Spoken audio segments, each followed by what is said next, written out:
Bonjour et bienvenue sur le podcast des Chroniques de l'éveil. Je suis Julie Michaud, coach et thérapeute et spécialisée pour vous accompagner à comprendre ce qui se joue dans votre vie. Pourquoi vous êtes en réaction, pourquoi vous ressentez ces émotions, vous apprendre à vous détacher du personnage principal pour enfin vous amuser à jouer les rôles de votre vie.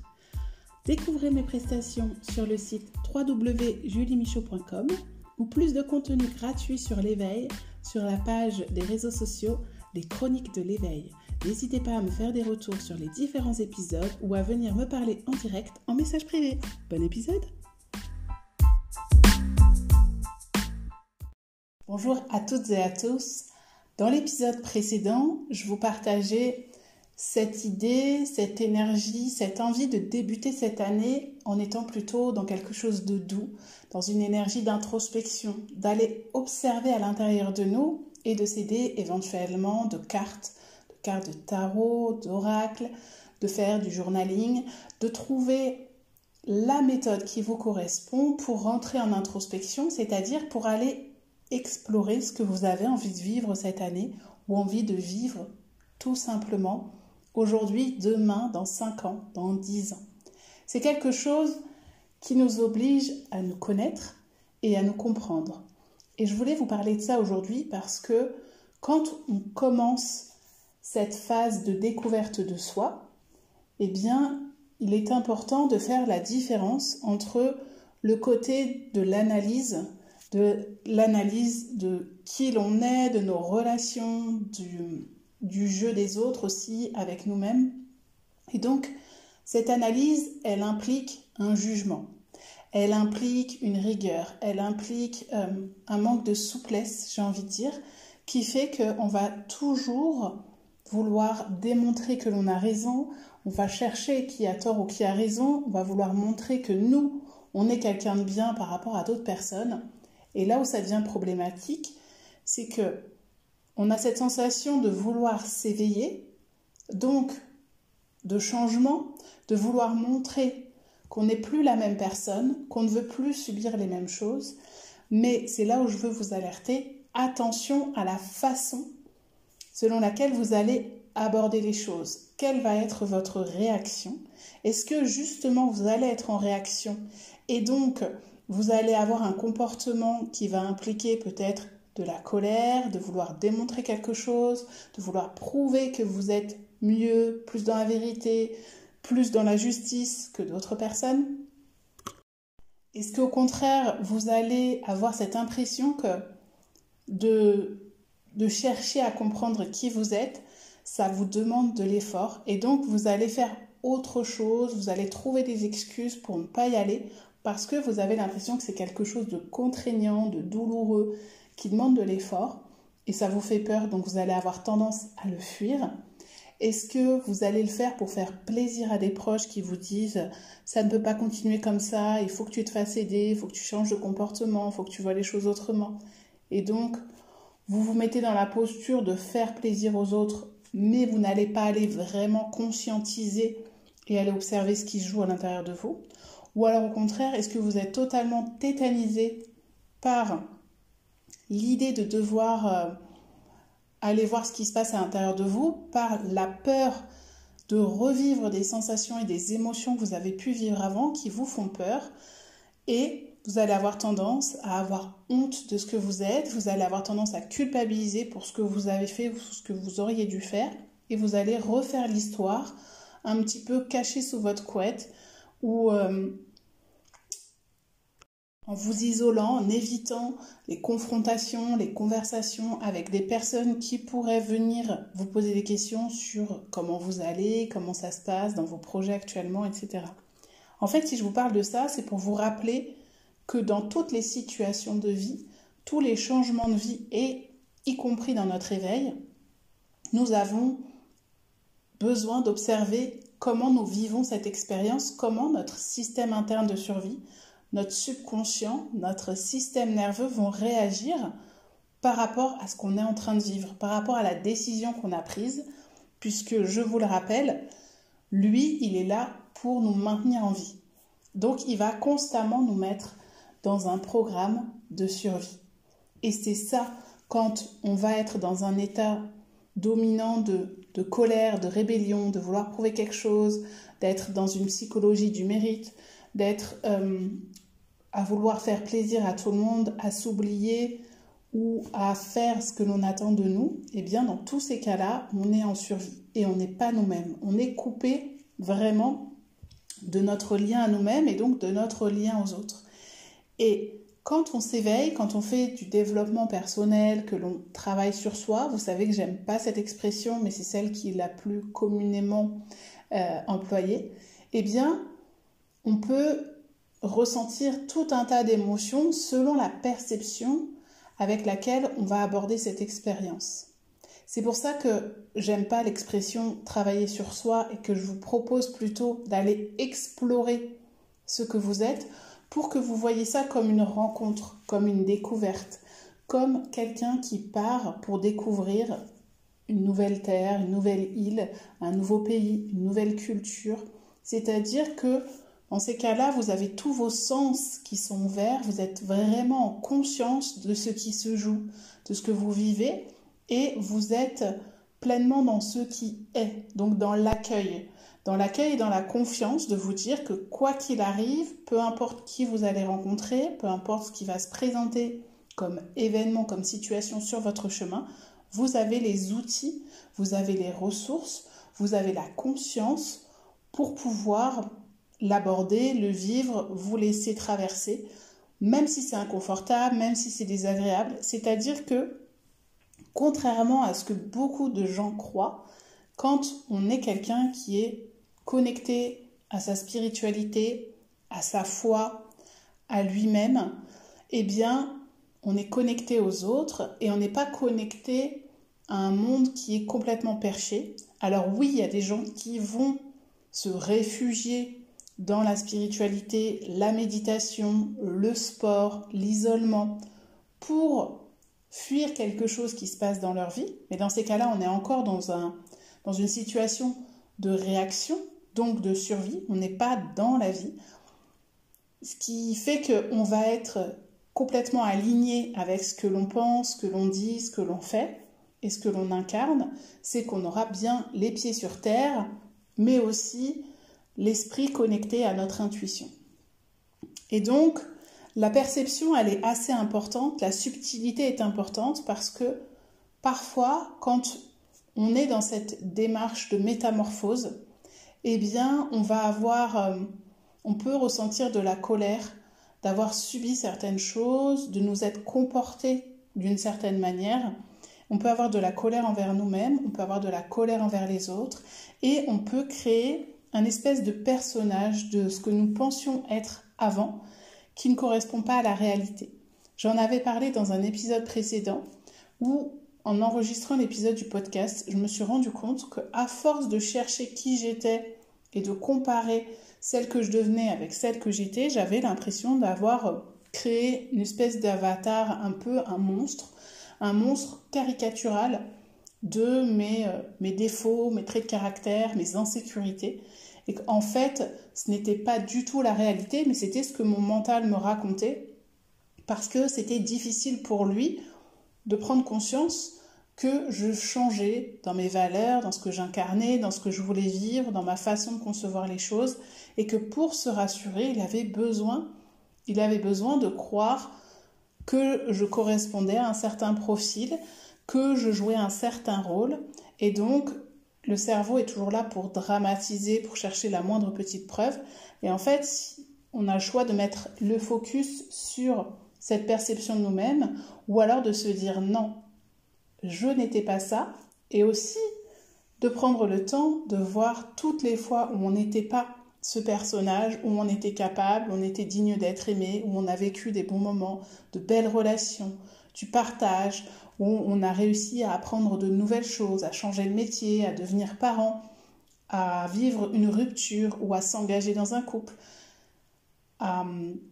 passer un entretien, à réaliser un examen, à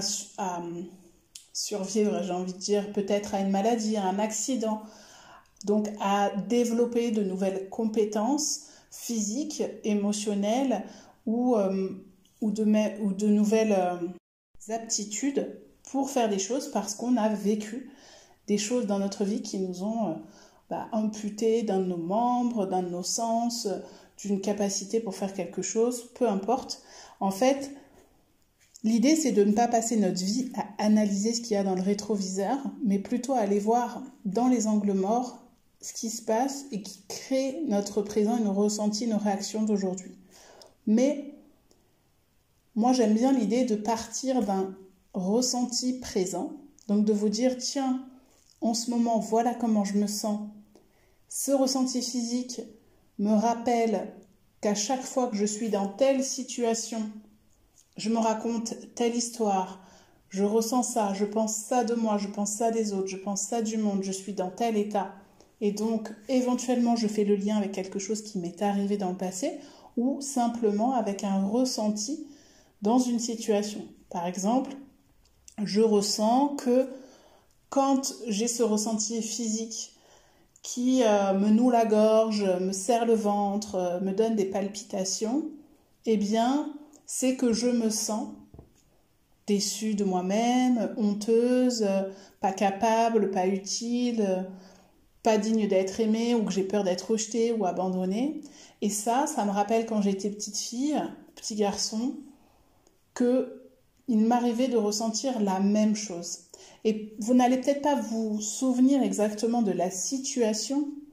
qui est en lien avec cette sensation, mais vous allez peut-être vous rappeler de la sensation que cela provoquait chez vous et que lorsque, par exemple, vous aviez l'impression de décevoir un adulte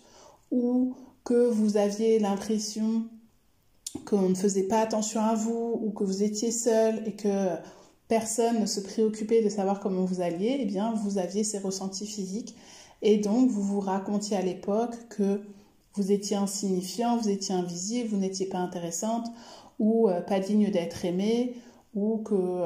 vous n'étiez pas assez ou que vous en faisiez trop. Et donc, c'est comme ça que vous allez pouvoir faire le lien avec ce que vous vivez aujourd'hui, peut-être dans votre couple, dans vos relations professionnelles, dans la réalisation de vos projets. Vous allez vous rendre compte que c'est cette sensation qui vient vous bloquer, vous empêcher d'être la personne que vous voulez ou de faire ce que vous voulez.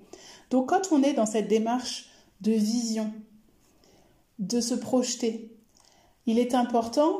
d'observer toutes ces insécurités et ces peurs qui remontent à la surface et c'est ça que vous allez aller travailler. C'est, je rêve par exemple de gagner X euros par mois ou de faire un investissement avant la fin de l'année, de m'acheter une maison, une nouvelle voiture, de partir en voyage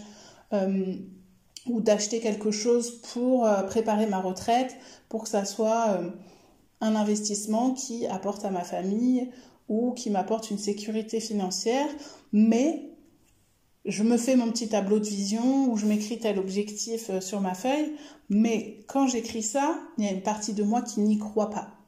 qui se dit que ce n'est pas possible parce que vu ma situation financière ou vu mes compétences ou vu mon expérience, vu mon CV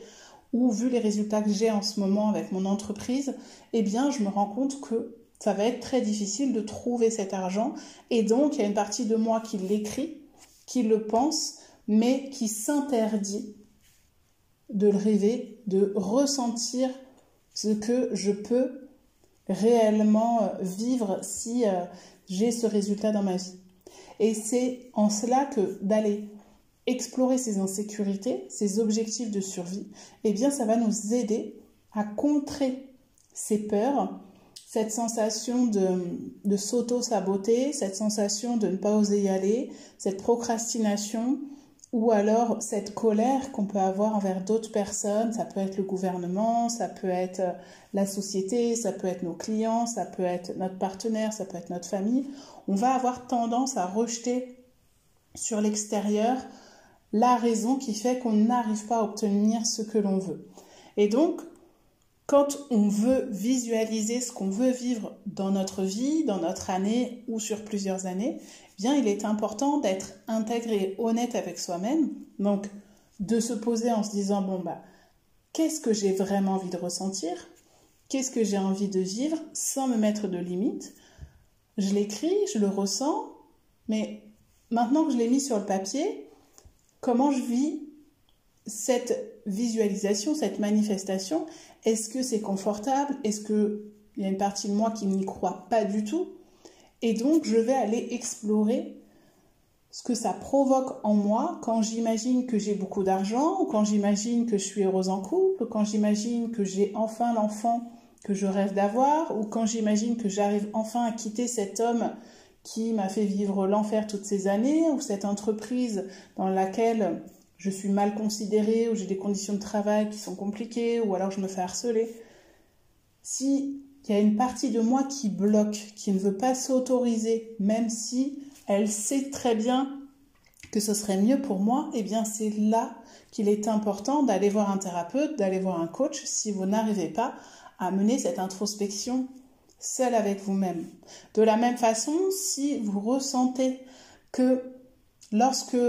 vous avez affaire à quelqu'un que vous mettez sur un piédestal, ou vous avez l'impression qu'il a une autorité supérieure par rapport à vous, parce qu'il est arrivé là où vous rêvez d'aller, parce qu'il a un niveau hiérarchique qui est supérieur au vôtre, parce qu'il a du pouvoir, par exemple un banquier, par exemple les services administratifs, les impôts, le gouvernement, l'administration. Eh bien, si vous sentez que vous êtes inférieur face à ces personnes, c'est aussi qu'il y a quelque chose à aller explorer. Ce n'est pas normal que vous ayez l'impression de redevenir un enfant quand vous devez interagir avec des gens, alors que vous êtes adulte. Donc, allez travailler sur la régulation de son système nerveux et apprendre à se sentir en confiance, même avec des personnes qui sont, d'après nous, meilleures que nous. C'est se dire, au lieu de se dire, il risque de me juger, elle risque de m'humilier, qu'est-ce qu'il ou elle va penser de moi, qui n'a pas les capacités ou les compétences de faire ça, et donc de vous dévaloriser, voire de ne pas essayer de contacter cette personne ou de vous engager dans ce projet parce que vous avez peur d'être jugé, eh bien je vous invite à vous dire qu'est-ce que cette personne peut m'apporter. Et donc de vous dire que vous avez peut-être beaucoup de chance d'avoir affaire à cette personne qui est spécialiste dans son métier ou qui a déjà exploré ce que vous voulez faire, parce qu'elle va vous faire gagner du temps, parce qu'elle va pouvoir vous apporter des outils et des clés. Et son jugement, eh bien, on s'en fiche parce qu'elle aussi, elle a été au début de sa carrière, au début de sa formation, au début de son expérience de vie. Comme tout le monde, à un moment donné, elle ne savait pas, elle n'avait pas ses compétences ou elle n'avait pas ce niveau de conscience. Et ce jugement, cette peur d'être jugé pour ce que l'on est, pour ce que l'on fait, pour ce que l'on ressent, on peut l'avoir aussi quand on va voir un thérapeute ou un coach, parce qu'on va avoir tendance à le mettre sur un piédestal, à se dire qu'il va nous juger, va nous analyser, alors qu'on n'est pas là du tout pour ça. On est là juste pour mettre en lumière et faire le lien entre ce que vous ressentez, ce qui provoque des blocages dans votre vie ou des souffrances, un inconfort, et donc pour vous aider soit à vous libérer ou à vous détacher de cette situation, de ce blocage, de cette émotion, à revisiter l'histoire, mais on n'est pas là pour écouter et juger votre histoire, en aucun cas. De la même façon, on n'est pas là pour vous dire ce que vous devez faire et vous punir si vous ne l'avez pas fait. Il y a beaucoup de gens qui se mettent de la pression parce que en tant que thérapeute ou coach, on va leur recommander des outils, des ressources à utiliser. Maintenant, si vous ne les utilisez pas, eh bien c'est votre responsabilité. Il n'y a pas de mauvaise décision. L'indécision est une décision. Si vous refusez d'utiliser les outils qu'on met à votre disposition, c'est votre choix et votre responsabilité. Mais à vous aussi de ne pas vous considérer comme une victime qui subit ou qui va dire « Tiens, cet accompagnement-là ne fonctionne pas » ou « Cette personne est mauvaise » ou « ne m'a pas aidé ». Donc je parle de l'accompagnement, mais ça peut être dans de nombreux métiers. De la même façon, si vous n'osez pas aller voir votre banquier parce que vous avez peur qu'il vous juge, qu'il vous critique ou qu'il fasse des commentaires sur votre façon de gérer vos comptes, eh bien, vous ne pourrez pas vous plaindre si vous n'arrivez pas à trouver un crédit pour votre maison ou un financement pour votre entreprise si vous êtes dans cette démarche. Il faut que vous puissiez assumer ce que vous faites, ce que vous dites, vos choix. Donc, de la même façon, quand vous vous faites accompagner, il est vraiment important de savoir en conscience si vous voulez utiliser ou non les clés que l'on va vous partager et d'assumer de le faire ou de ne pas le faire. Un coach, une thérapeute n'est pas là pour être votre parent,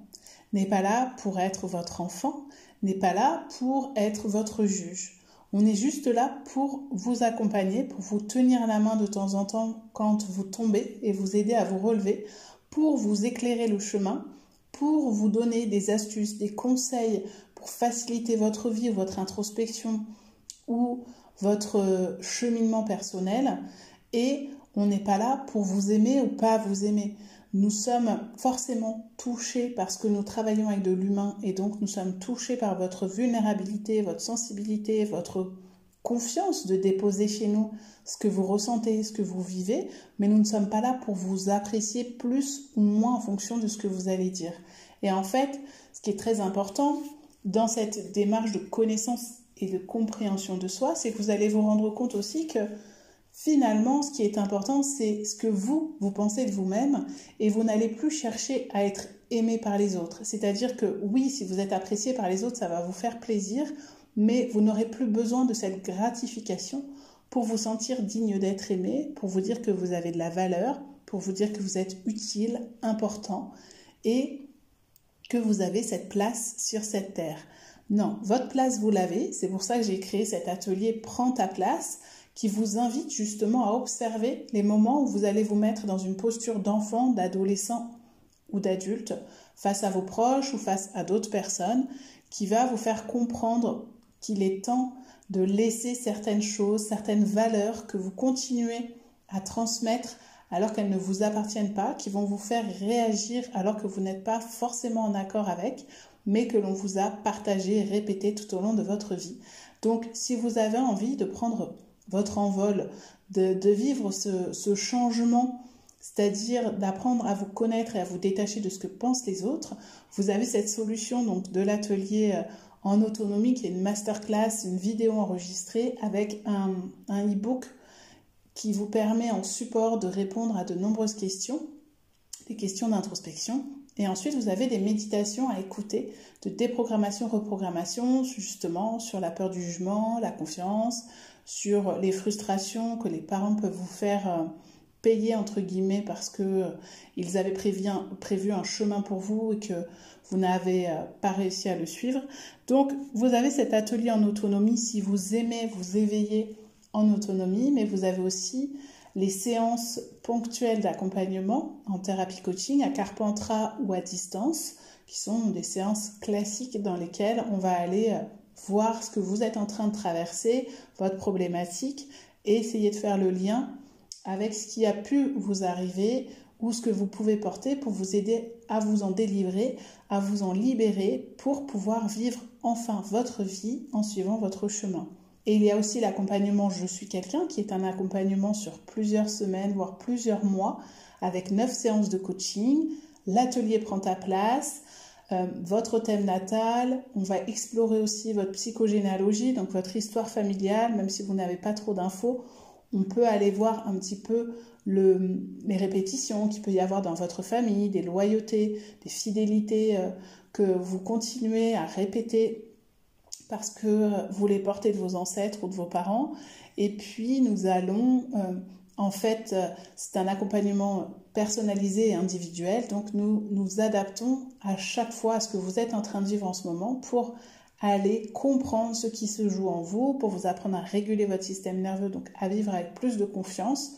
vous sentir plus en sécurité, justement quand vous faites face à l'inconnu de vous découvrir, l'inconnu sur votre chemin professionnel, relationnel. Donc si vous avez envie que je vous accompagne, je vous invite à consulter le site www.juliemichaud.com qui sera en lien dans la légende, ou vous pouvez aussi venir me contacter directement sur le compte des Chroniques de l'éveil sur Instagram ou sur Facebook et sur YouTube. Si vous regardez, écoutez ce podcast sur YouTube, je vous remercie de mettre un petit like, de le partager pour pouvoir aider d'autres personnes à sortir de cette quête de travail sur soi, de cette peur de devoir aller explorer des choses désagréables pour pouvoir aborder l'introspection comme une exploration qui certes peut nous remuer bien entendu, mais qui ne doit pas se vivre d'une façon obligatoire, d'une façon qui nous enferme, qui nous oblige encore une fois à rentrer dans un moule ou à faire des choses qui ne nous correspondent pas. Donc, si vous aimez cette philosophie de vie, si vous avez envie de faire de l'introspection, de l'auto-coaching, votre philosophie de vie, je vous invite à vous abonner à mon podcast et à mon compte des Chroniques de l'éveil sur les réseaux sociaux. Je vous dis à très vite et je vous remercie pour cette écoute.